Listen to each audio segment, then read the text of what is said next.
Hey everyone, good evening. I hope all are you very well. So আজকে কোনো blog না, আজকে একটা রেসিপি শেয়ার করবো, একটা সুইট রেসিপি শেয়ার করবো। এর আগে আমি গাজরের হালুয়া শেয়ার করেছিলাম, তো আজকে আমি শেয়ার করবো হচ্ছে ছোলার ডালের হালুয়া। তো আমি কেমনভাবে বানাই, কোন স্টাইলে বানাই, তোমরা চলো দেখতে থাকো রেসিপিটা। তো ডালের হালুয়ার জন্য যেগুলো লাগবে, এটা হচ্ছে ছোলার ডাল, যেটা আমি ভিজিয়ে রেখেছি 4-5 ঘন্টা আগে। লাগছে দুধ, আমার নিয়েছি, আর এলাচ নিয়েছি, এটা শুকনো খোলায় ভেজে গুঁড়ো করব।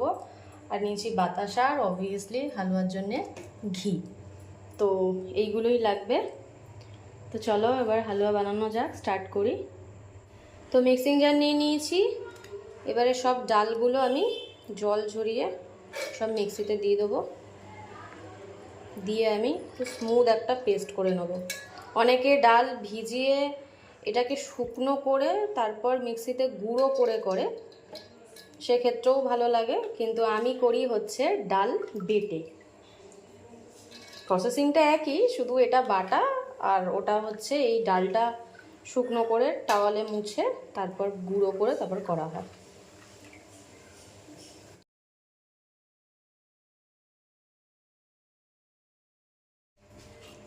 তো এই দেখো আমি একদম স্মুথ পেস্ট করে নিয়েছি, এই যে এইরকম টেক্সচার,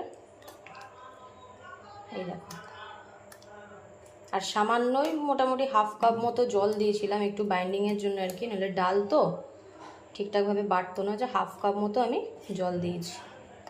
তো আমি এখানে কড়া বসিয়ে দিয়েছি, আর এখানেই দেখো এলাচের এই দানাগুলো আমি সব ছাড়িয়ে নিয়েছি, কারণ আমার এই খোসাগুলো লাগবে না, আমার শুধু দানাগুলো লাগবে। এগুলো আমি রোস্ট করে গুঁড়ো করে তারপর আমি দেবো।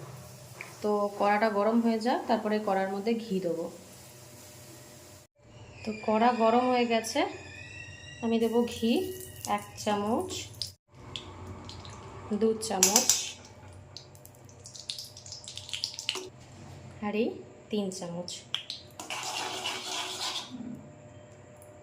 এখন আমি 3 চামচ ঘি দিলাম, তারপর আবার হালুয়া যখন হবে লাস্টে আমি আরও 2 চামচ ঘি দেবো। তো এখন আমি এই চামচে 3 চামচ ঘি দিলাম। ডালের হালুয়াতে কিন্তু অনেক ঘি লাগে, অনেকে ডালডা দিয়ে করে, কিন্তু আমার মতে মনে হয় সুইট ডিশ সবসময় ঘিতেই করা উচিত। তো এখন আমি 3 চামচ ঘি দিলাম। তো ঘি গরম হয়ে গেছে, এবার আমি এই পুরো ডালের মিশ্রণটা দিয়ে দেবো। সব ডালটা আমি দিয়ে দিয়েছি। এবার আমি যেটা দেব, সামান্য একটু হলুদ গুঁড়ো আমি দেব, কারণ আমার কাছে কেশরটা নেই এখন। তো কেশর থাকলে খুবই ভালো হয়, তোমাদের কাছে যদি কেশর থাকে তো দুধে কেশর গুলে দেবে। আমার কাছে নেই, ওই জন্য আমি হলুদ দিলাম।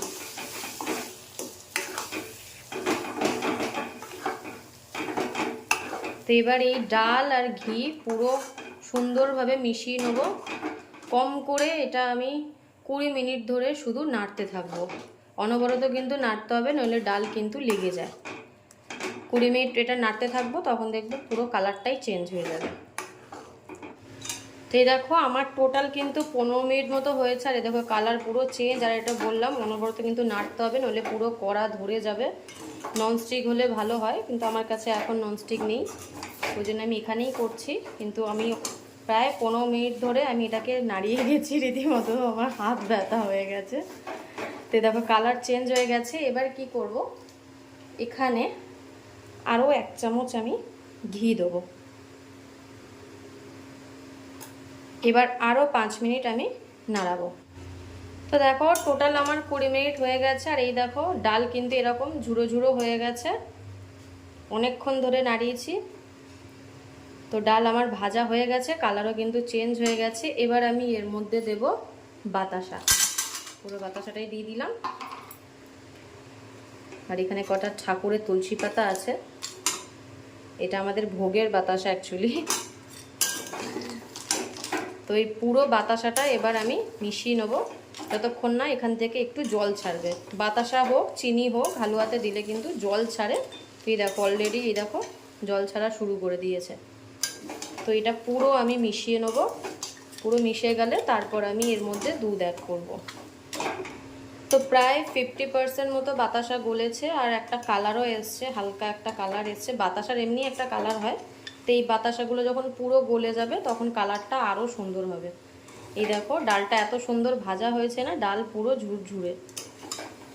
তো এইদিকে বাতাসাটা মেল্ট হোক, ততক্ষণে আমরা এলাচের গুঁড়োটা বানিয়ে নেবো।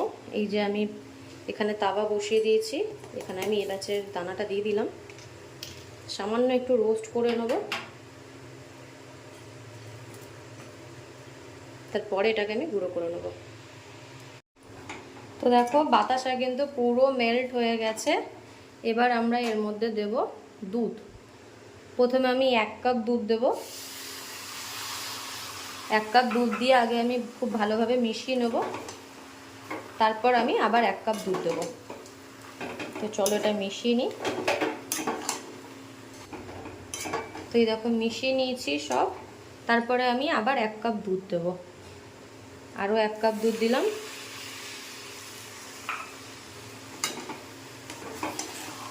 এটাও খুব ভালোভাবে মিশিয়ে নেব। হালুয়া অনেকে ঢিলা পছন্দ করে, আর আবার অনেকে টাইট পছন্দ করে। আমি ঢিলাও পছন্দ করি না, টাইটও পছন্দ করি না, মিডিয়াম, খুব টাইটও না আবার খুব ঢিলাও না, একদম মিডিয়াম, মানে একটু আর কি থকথকে হবে ওই রকম।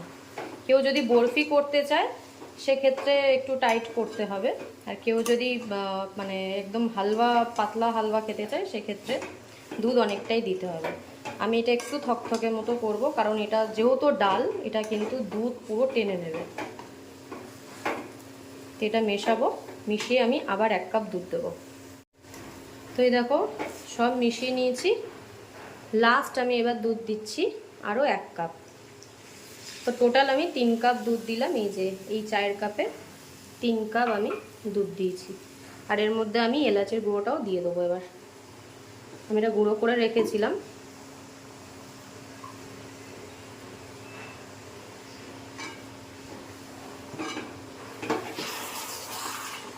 এবার আমি এটা মিশিয়ে নেব। তো এই দেখো আমার হালুয়া কিন্তু পুরো রেডি। এর মধ্যে আর একটা আমি ছক লাগাবো, সেটা হচ্ছে এখানে আমি তাওয়া বসিয়ে নিয়েছি, এখানে আমি আরও 1 চামচ ঘি দিচ্ছি।